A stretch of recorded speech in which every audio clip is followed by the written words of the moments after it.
Supreme court ने आरक्षण को लेकर एक बहुत अहम टिप्पणी की है। इसमें आईएएस, आईपीएस और आईएफएस जैसे अफसरों का खासा जिक्र है। सवाल किया गया कि जिन्हें आरक्षण का फायदा मिल चुका है, क्या उन्हें इस दायरे से बाहर नहीं किया जाना चाहिए? सुप्रीम कोर्ट ने आरक्षण खत्म करने की बात क्यों की और बड़ी रैंक के अफसरों का नाम क्यों लिया गया?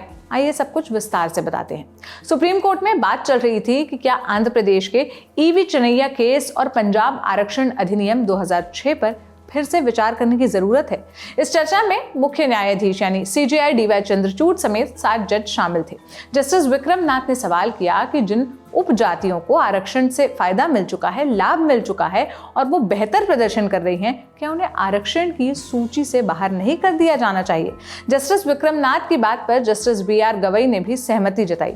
उन्होंने कहा, अगर किसी विशेष समुदाय की उपजातियों को समाज में बेहतर जगह मिल चुकी है और उनका प्रदर्शन अच्छा हो गया है तो उन्हें आरक्षण की सूची से बाहर कर देना चाहिए। हालांकि ये काम संसद का है, लेकिन फिर भी हमें इस पर विचार करना चाहिए। अगर अनुसूचित जाति या अनुसूचित जनजाति का कोई व्यक्ति आईपीएस या आईएफएस अधिकारी बन जाता है तो उसके बच्चों को उन समस्याओं का सामना नहीं करना पड़ता जो उसकी जाति के दूसरे बच्चों को करना पड़ता है। लेकिन फिर भी इस व्यवस्था की वजह से लाभ पा चुके बच्चों को दूसरी और तीसरी पीढ़ी तक आरक्षण मिलता है। जिसकी संपन्नता बढ़ी है उन्हें आरक्षण से बाहर आना चाहिए और सामान्य वर्ग में प्रतिस्पर्धा करनी चाहिए।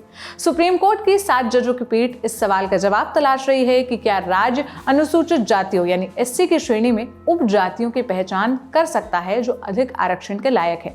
इस चर्चा में मुख्य न्यायाधीश डीवाई चंद्रचूड़ ने भी टिप्पणी की। उन्होंने कहा, पिछली जातियों के लिए सीट आरक्षित करने के लिए निश्चित रूप से अगड़ी जातियों को बाहर किया गया था, लेकिन ये संविधान की अनुमति से हुआ था क्योंकि भारत औपचारिक समानता नहीं बल्कि वास्तविक समानता में विश्वास रखता है। आपको बता दें कि यह चर्चा पंजाब अनुसूचित जाति और पिछड़ा वर्ग सेवाओं में आरक्षण अधिनियम 2006 पर बातचीत से शुरू हुआ। इस अधिनियम के मुताबिक अनुसूचित जाति के अंतर्गत भी एक श्रेणी बनाई गई जिसमें वाल्मीकियों और मजहबी सिखों को 50% कोटा और प्राथमिकता देने की बात कही गई थी।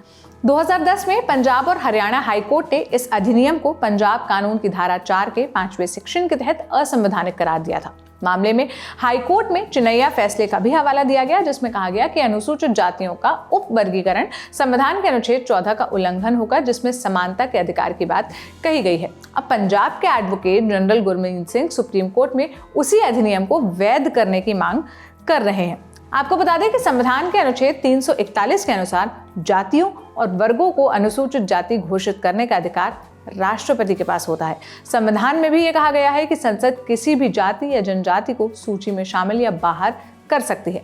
अब सुप्रीम कोर्ट की इस टिप्पणी पर, इस बयान पर आप क्या राय रखते हैं? आप क्या कहना चाहते हैं? हमें कमेंट बॉक्स में जरूर बताइएगा। बाकी जो भी अपडेट आएगा हम आप तक जरूर पहुंचाएंगे। ये सारी जानकारी मेरी साथी विभावरी ने जुटाई थी। मेरा नाम सोनल है। देश और दुनिया की तमाम खबरों के लिए ललन टॉप देखते रहिए। शुक्रिया।